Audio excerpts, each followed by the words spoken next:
Thundercats.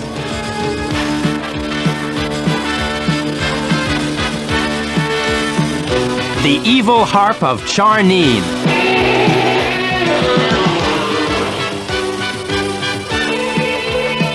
After their long space voyage, the Thundercats had found a new home on the planet Third Earth.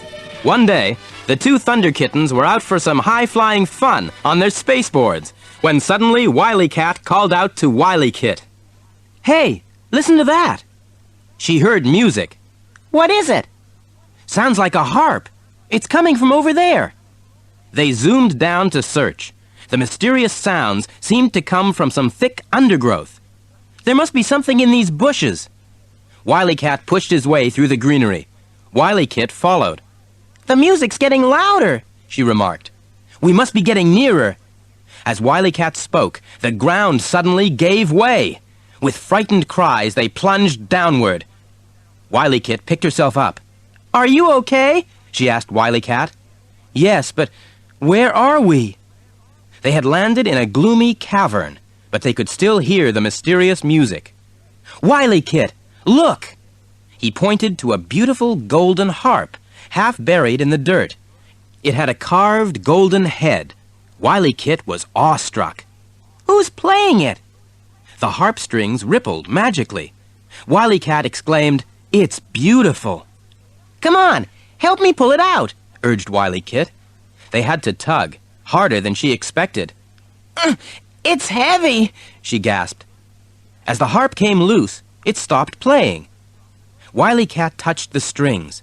Instantly, the harp began to glow and swell. Smoke billowed out, gradually taking on the form of a huge genie. He bowed to the startled Thunder Kittens. "You have released me.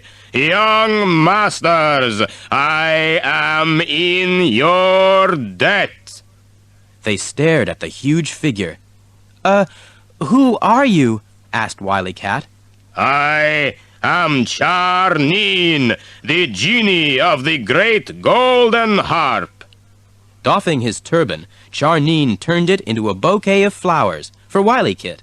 "Well, thank you," she laughed. "But why do you call us your masters?" "This harp has been my prison for many thousands of years. Now you have released me. I will grant your every wish."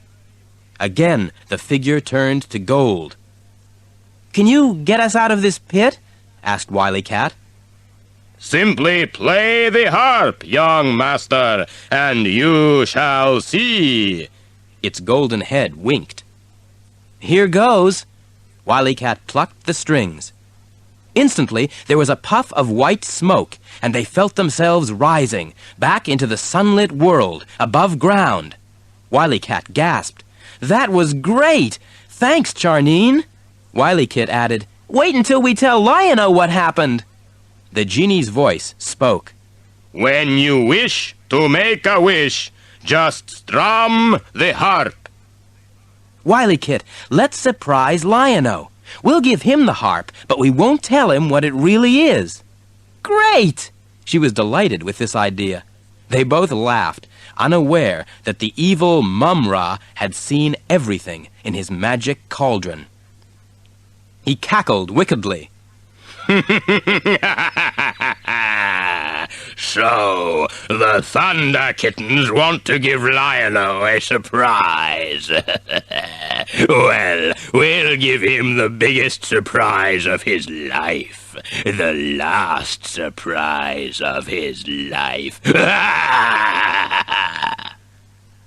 That evening, an alarm sounded at the cat's lair. Wily Kit peered out. "Open the door, Wily Cat! It's only a balkan." Actually, the frail old creature was Mum-Ra in disguise. "Excuse me, young Thundercats, but could you spare an aged traveler a bed for the night?" Wily Kit smiled. "Of course. Come in." "I'll go get Snarf to fix you something to eat," said Wily Cat. No, I mean, I could pay." He turned to Wily Kit. "Lovely stone."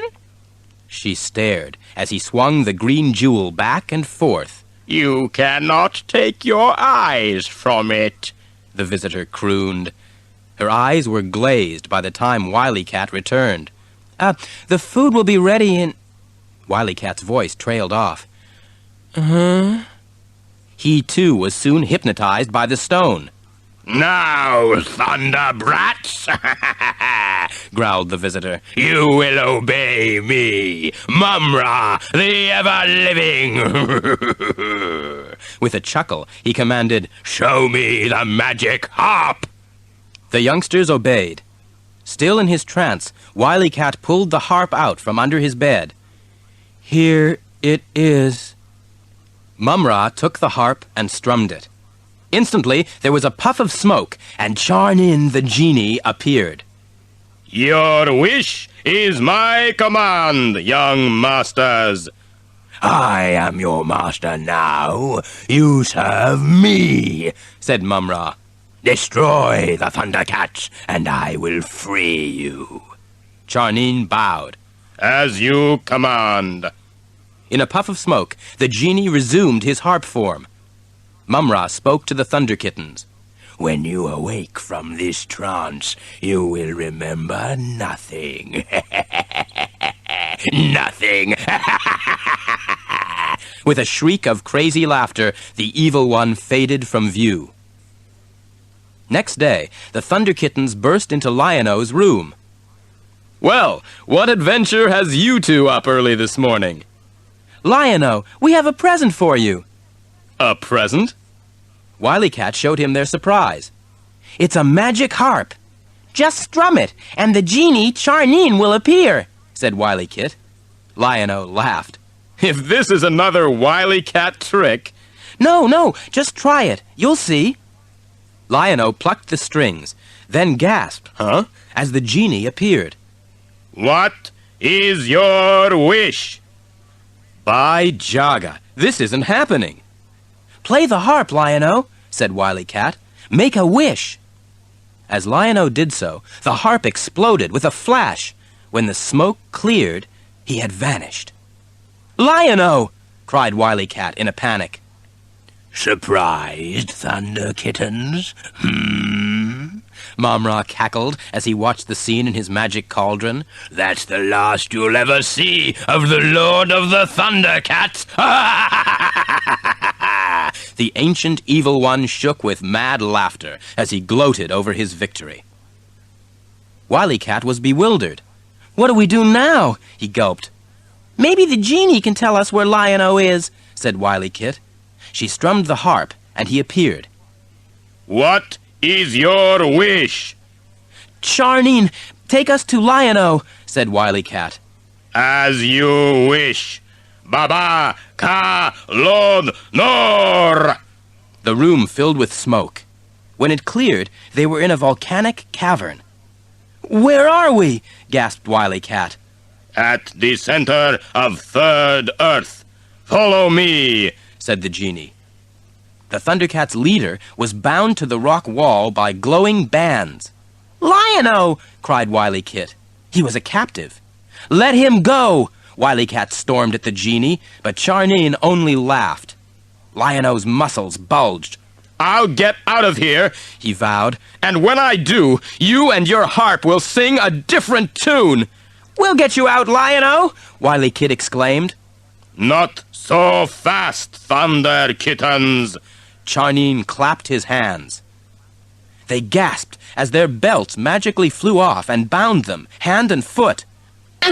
We thought you were our friend, Wily Kit writhed. Why are you doing this?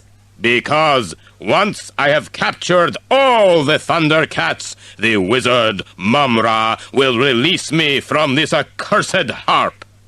At that moment, Lion-O burst free and drew the Sword of Omens. Thunder! Thunder! Thunder! Thundercats! Ho! He roared. The sword grew, and a bolt of lightning shot up from the eye of Thundera. It burst through the earth's crust and shone high in the sky.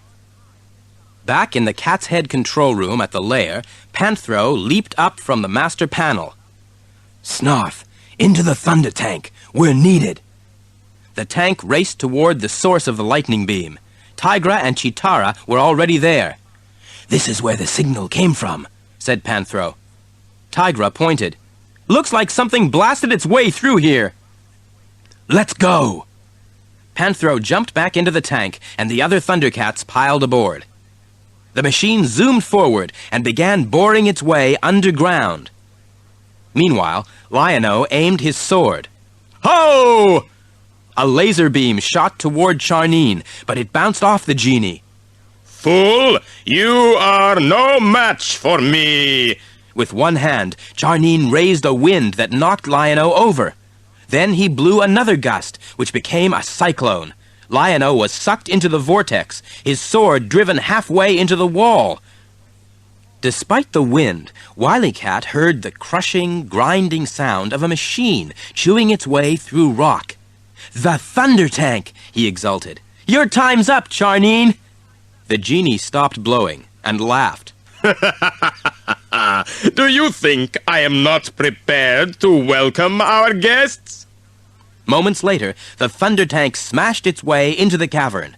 The hatch opened, and Tigra, Chitara, Panthro, and Snarf leaped out. Welcome, Thundercats. I am Charneen, genie of the great golden harp, and your master. Lion-O is our leader, Charneen. Lion-O? Ha! He pointed, and a crackling blue force field enveloped Lion-O. I can't move! Panthro sprang at Charneen, whirling his nunchucks. Those twigs don't frighten me. He clapped his hands. The nunchucks spun out of Panthro's grasp and came down, shackling his hands and legs. Chitara's staff shot out spokes, which bounced back to imprison her in a cage. This has gone on long enough. Snarf, snarf. It was Snarf's turn to take on the genie, but the faithful creature quickly wound up in the same cage with Chitara. Snarf. He squealed. Tigra snapped his bolo whip, but the genie scoffed. How will you fight what you can't see, Thundercat? He rubbed his hands. Sparks flew and turned into dense smoke. Tigra coughed violently, completely engulfed. When the smoke cleared, he was wrapped in his own whip. Does anyone still doubt the power of Charneen? Very good, Charneen, said a voice. Mum-Ra suddenly appeared. I have fulfilled my part of the bargain, Mum-Ra, said the genie. Now, you must keep your promise. Promise? You have the Thundercats. Now, release me from the harp. Fool, sneered Mum-Ra. Do you think I would share Third Earth with you? Charneen snarled, and flames circled Mum-Ra. You may have magic, but mine is stronger. Mum-Ra doused the flames. None of you will ever leave this cavern, he warned. The two shot force fields at each other. A rumbling of rocks was heard. "The walls are caving in!" shouted Wily Cat. The genie struggled desperately. I can repel your beam. But not for long. The evil one chuckled and strained to overcome his foe. My bonds, gasped Panthro. They're loose. Charneen's magic must be weakening. Tigra's bolo whip loosened. So did Wily Cat's and Wily Kit's belts. The cage disappeared, releasing Snarf and Chitara. Lion-O was freed from the crackling force field and pulled his sword from the wall. "Chitara, look out!" he cried. She vaulted out of danger with her staff. Into the Thunder Tank, cried Panthro. This place will be gone in a minute. They made it just in time before a boulder crashed onto their closed hatch. The Thunder Tank lurched and clawed its way upward out of the cavern. Charneen and Mum-Ra were still locked in mortal combat, each struggling to annihilate the other. Mum-Ra glanced over his shoulder at the departing tank and screeched in fury, They're escaping! Withdraw your spell! "Never!" rasped the genie as rocks and boulders rained down all around them. At last, the thunder tank emerged safely on the surface. Its occupants tumbled out and clasped hands. "Thundercats, ho!" Lion-O put his arms around the Thunder Kittens. "This was our fault.